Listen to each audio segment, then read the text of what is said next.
प्रयागराज महाकुंभ का भव्य आयोजन चल रहा था। संगम के तट पर आस्था का सैलाब उमड़ा हुआ था। लाखों की भीड़ गंगा में डुबकी लगा रही थी। अखाड़ों की चहल पहल और हर तरफ साधु संतों के तंबू लगे थे। लेकिन इस बार इस पवित्र आयोजन के बीच कुछ ऐसा होने वाला था जिसने सभी को हिलाकर रख दिया। सेक्टर 14 के बड़े शिविर में एक दिन सुबह एक नया साधु पहुंचा।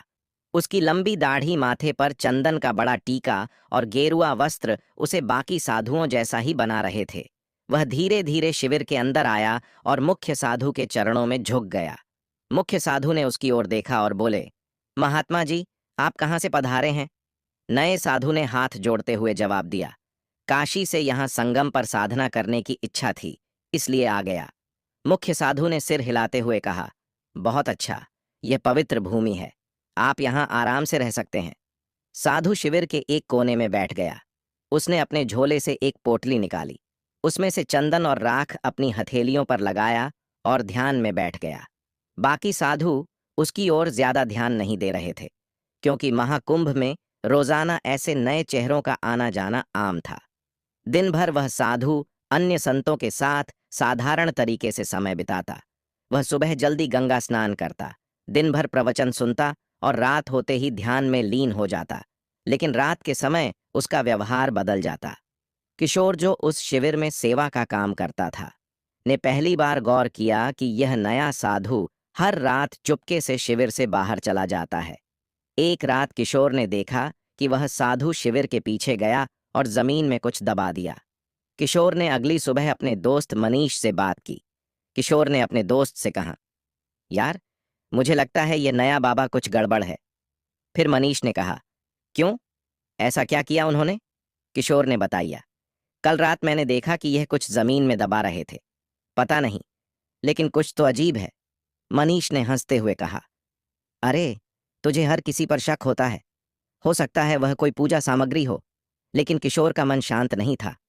उसने तय किया कि वह इस साधु पर नजर रखेगा। उसी दिन प्रयागराज पुलिस को एक गुमनाम कॉल आया। कॉलर ने बताया कि महाकुंभ में एक आतंकवादी साधु के भेष में छुपा हुआ है और वह किसी बड़े हमले की योजना बना रहा है। यह सुनकर पुलिस तुरंत सतर्क हो गई। इंस्पेक्टर राजीव शर्मा, जो महाकुंभ की सुरक्षा के प्रमुख थे, ने अपनी टीम को अलर्ट कर दिया। इंस्पेक्टर राजीव, हमें हर शिविर की जांच करनी होगी। किसी भी संदिग्ध गतिविधि को नजरअंदाज नहीं किया जाएगा। खासकर नए चेहरों पर ध्यान दो। पुलिस ने सभी शिविरों की गुप्त निगरानी शुरू कर दी। इस बीच सेक्टर 14 के शिविर में वह नया साधु सामान्य तरीके से दिन बिता रहा था, लेकिन रात को उसकी हरकतें जारी थीं। एक रात किशोर ने देखा कि साधु झोले से एक कागज और छोटा उपकरण निकाल रहा था। वह झोला लेकर शिविर से बाहर चला गया। किशोर ने साहस जुटाया और उसका पीछा किया। साधु सीधे गंगा घाट के पास गया, जहां उसने एक व्यक्ति से मुलाकात की और दूसरे साधु से कहा, सब कुछ योजना के अनुसार चल रहा है, कोई शक नहीं हुआ है। अनजान व्यक्ति बहुत अच्छा, बस सही वक्त का इंतजार करो। फिर किशोर ने इन दोनों की बातचीत दूर से सुनी और अपने फोन से इसे रिकॉर्ड करने की कोशिश की, लेकिन वह बहुत डर गया था। अगले दिन उसने यह बात मुख्य साधु को बताई। किशोर ने कहा, महाराज, वह साधु कुछ गड़बड़ है। मैंने उसे कल रात किसी अजनबी से बात करते देखा। मुख्य साधु ने गंभीरता से कहा, यह बहुत गंभीर बात है, हमें पुलिस को सूचित करना चाहिए। फिर किशोर ने हिचकते हुए कहा, अगर वह दोषी निकला तो मुख्य साधु यह जोखिम उठाने लायक नहीं है। ऐसा करते हैं, आज रात उसकी हरकतों को फिर से देखते हैं। अगली रात किशोर ने और मुख्य साधु ने तय किया कि वे उस संदिग्ध साधु पर नजर रखेंगे। किशोर ने अपना फोन तैयार रखा और मुख्य साधु ने शिविर के कुछ अन्य साधुओं को भी अलर्ट कर दिया। रात का समय था, सब सोने की तैयारी कर रहे थे। साधु फिर से अपनी झोली लेकर शिविर से निकला।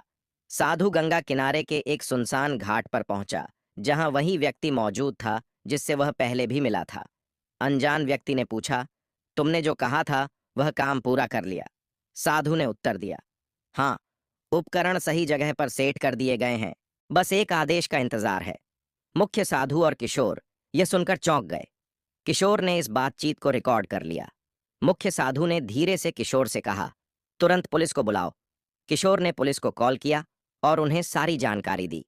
इंस्पेक्टर राजीव शर्मा और उनकी टीम तुरंत हरकत में आ गई। इंस्पेक्टर राजीव ने कहा, हमें इस संदिग्ध साधु को रंगे हाथों पकड़ना होगा। अगर वह सच में आतंकवादी है तो वह कोई बड़ा खतरा बन सकता है। पुलिस ने घाट की ओर जाने वाले सभी रास्तों को घेर लिया। कुछ जवान वेश बदलकर वहां पहुंचे ताकि साधु को उन पर शक ना हो। साधु और उसका साथी अभी भी बातचीत में व्यस्त थे। साधु ने कहा, यह आखिरी चरण है। बस जैसे ही भीड़ सबसे ज्यादा होगी हमें कार्रवाई करनी है। अनजान व्यक्ति ने उत्तर दिया, यह हमला सबके लिए एक बड़ा संदेश होगा। कोई सोच भी नहीं सकता कि महाकुंभ जैसी जगह को निशाना बनाया जा सकता है। पुलिस टीम ने सही का इंतजार किया। जैसे ही साधु ने अपने झोले से एक और उपकरण निकाला, पुलिस ने उन्हें घेर लिया। इंस्पेक्टर राजीव ने कहा, हाथ ऊपर करो, पुलिस से बचने की कोशिश मत करना। साधु और उसका साथी हड़बड़ा गए।